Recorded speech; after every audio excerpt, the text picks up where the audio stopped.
Hello. Today we will be discussing Bears R Us, currently a business entity that we will be changing to a limited liability partnership, also known as an LLP. The items to be discussed today include the LLP versus other types of businesses, such as C corporations, S corporations, and general partnerships, the required forms or licenses for an LLP, other documents you might want to consider, how partners are added or withdrawn from the partnership, the tax consequences of an LLP, the tax return recommendations, and liabilities for taxes and profits. For the company Bears R Us, it is recommended that they move their business type to a limited liability partnership or LLP. This business model will offer many advantages over other business models. This recommendation is being made after taking into consideration the fact that all LLPs are an unincorporated business entity that combines the most favorable attributes of general partnerships, limited partnerships, and corporations per Cheeseman 2006, page 380. However, to truly determine if the LLP is the better route for Bears R Us, we must discern the differences or advantages and disadvantages of the competing business types, the C corporation, the S corporation, and the general partnership. A C corporation is created whenever any corporation has a total of 75 or more shareholders. This is further supported by Cheeseman 2006. It is important to note all C corporations sell shares and ultimately answer to their shareholders. By Bears R Us adopting the LLP model, it will ensure they retain ownership of their company and remain in control. It will therefore truly be owned by Peter and Paul and not a bunch of shareholders. In addition to this benefit, a C corporation is much more expensive to establish than an LLP, per Reuters 2016. Another downside to the C corporation is the sure possibility it creates of being double taxed. If Peter and Paul were to establish Bears R Us as a C corporation, and if they paid any dividends to the shareholders, it would ultimately create double taxation, i.e., one tax paid at the corporate level and another at the shareholder level, per Cheeseman 2006, page 406. Although there are disadvantages of a C corporation when compared to an LLC, it is important to remember they do share an advantage as pointed out by Reuters 2016, that both owners of C corporations and LLPs share in limited liabilities. But perhaps since the C corporation seems less advantageous than an LLC, we should explore other corporation business models. The S corporation is also a business model which can be created. Where this corporation differs from a C corporation is in the fact that an S corporation is not federally taxed at the corporate level, yet to be an S corporation, the business must have fewer than 75 shareholders. Other criteria must also be met, as Cheeseman 2006 points out. The corporation must be domestic. The corporation cannot be a member of an affiliated group of other corporations. Shareholders must be individuals. The corporation cannot sell stock to aliens. And the corporation must only have one class of stock. All these regulations make S corporations much harder and more expensive to form and run successfully. And the LLP has a slight advantage over the S corporation in this arena because of its simplicity. Where the LLP really gains the upper hand, though, is in the nightmare one may find him or herself in while trying to navigate all the daunting formalities of an S corporation. These formalities include, but are not limited to, adopting bylaws, issuing stock, holding initial and annual director and shareholder meetings, and keeping meeting minutes with corporate records per Kluwer 2016.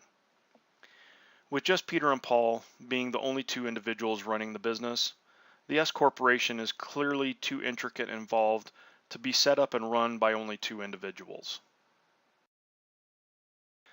Therefore, the last business type Paul and Peter should consider before proceeding with an LLP is the general partnership model. The general partnership model is not a bad route to take, yet Bears R Us would be better suited to set up an LLP rather than a general partnership. One of the greatest advantages of the LLP versus the general partnership is the limited liability the LLP comes with. The LLP offers additional protection for a partner's personal assets by limiting their liability to that of their interest in the company only. In addition to liability benefits it has over a general partnership, the LLP also has a slight edge over a general partnership concerning legitimacy. A general partnership does not require any type of formality to create the partnership. This fact increases the odds that formalities will cease to exist. It also ultimately decreases the accountability amongst partners involved in the partnership. This is further supported by Cheeseman in 2006, page 374, as he states, although not required by a partnership, a written document is important evidence of the terms of the agreement, particularly if a dispute arises among the partners. Now, there are some required forms and licensing that will have to be filled out and filed for an LLP that include under federal requirements that of an employer identification number and a Form 1065, both of which we will discuss further momentarily. Also, there is a certificate of limited partnership required if converting to an LLP in the state of Colorado. First, under the federal requirements, in order to register with the IRS is the need to apply for an employer identification number, also known as an EIN. One only needs to file online and there is no fee associated for that filing. The Internet EIN application is the preferred method for customers to apply for and obtain an EIN. Once the application is completed, the information is validated during the online session and an EIN is issued immediately. The online application process is available for all entities whose principal business, office or agency, or legal residence in the case of an individual is located in the United States or U.S. territories. The principal officer, general partner, grantor, owner, trustor, etc. must have a valid taxpayer identification number that can include a Social Security number, an employer identification number, or individual taxpayer identification number in order to use the online application. Now, if the LLC is a partnership, normal partnership tax rules will apply to the LLC, and it should file a Form 1065 U.S. Return of Partnership Income form. Each owner should show their pro rata share of partnership income, credits, and deductions on Schedule K1 of the 1065, partner's share of income, deductions, credits, etc. Generally, members of LLCs filing partnership returns pay self-employment tax on their share of partnership earnings. In the state of Colorado, you will need to file a registration of the partnership to the Secretary of the State electronically, which contains the following requirements by RULPA, which is the Revised Uniform Limited Partnership Act, found on page 379 of Cheeseman's book. The Certificate of Limited Partnership includes the following information: the name of the limited partnership, the general character of the business, the address of the principal place of business, and the name and address of the agent to receive service of legal process, the name and business address of each general and limited partner, the latest date on which the limited partnership is to dissolve, the amount of cash, property, or services, and description of property or services contributed by each partner, and any contributions of cash, property, or services promised to be made in the future, and finally, any other matter that the general partners determine to include in the agreement. The state required document can be found at the following website: http://www.sos.gov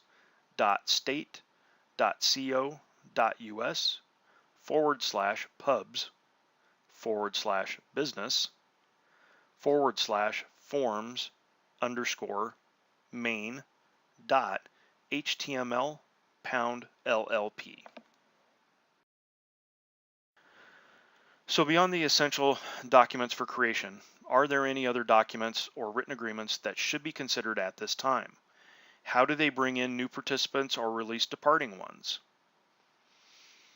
Per Kluwer 2016, after your registration of limited liability partnership is filled, it is recommended that you hold an organizational meeting of the partners where you adopt an operating or partnership agreement, distribute partnership certificates, and complete other preliminary matters such as authorizing the opening of a bank account for the LLP. And you are not required to have a written LLP partnership agreement in Colorado.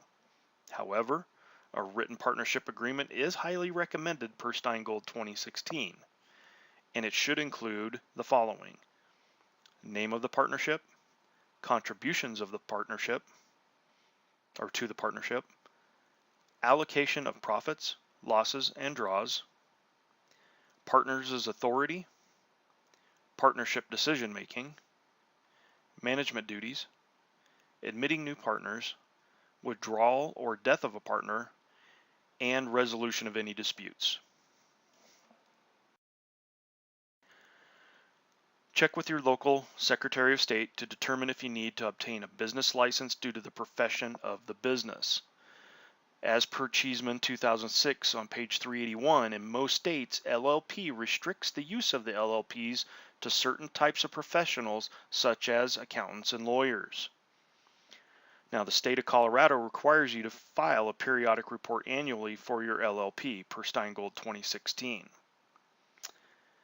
And Steingold 2016 goes on further to state that for some professions in some states, LLP partners are required to have a minimum amount of malpractice insurance before they are eligible for protection from other partners' malpractice.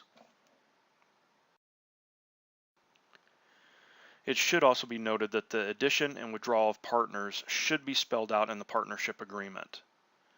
Agreeing on a procedure for admitting new partners will make your lives a lot easier when this issue comes up, per Lawrence 2016. And Lawrence 2016 goes on further to state at least as important as the rules for admitting new partners to the business are the rules for handling the departure of an owner. You should set up a reasonable buyout scheme in your partnership agreement. And if there is no existing partnership agreement, then the addition and withdrawal of partners is governed by the laws of the state in which the LLP is registered. The next question surrounding LLPs is whether there are tax consequences to this business structure. It may be best summed up in this way. LLPs enjoy the flow-through tax benefit of other types of partnerships.